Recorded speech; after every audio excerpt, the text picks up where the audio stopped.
अच्छे इरादे के साथ, अच्छी सोच और फिक्र के साथ अगर वोटिंग में हिस्सा लेगा तो अल्लाह ताला उस पर भी उसे अज्र व सवाब अता फरमाएगा, उस पर भी अल्लाह उसे अज्र व सवाब अता फरमाएगा। नीयत ये हो कि मालिक हम वोटिंग में हिस्सा इसलिए ले रहे हैं ताकि जो इस्लाम में, शरीयत में मुदाखलत कर रहे हैं उनको कमजोर किया जाए, जो दुश्मन मुसलमानों के दिलों, मुसलमानों के ताल्लुक से जिनके दिलों में कदूरतें हैं, नफरतें हैं, दुश्मनियां हैं, जो हमारे इस मुल्क के अमन और अमान को बिगाड़ रहे हैं,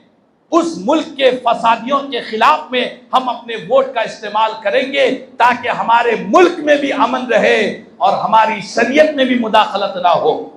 इस अच्छी नीयत के साथ अगर वोट डालेंगे तो अल्लाह ताला अच्छी नीयत की वजह से हमें उसका अज्र व सवाब भी अता फरमाएगा। और याद रख ले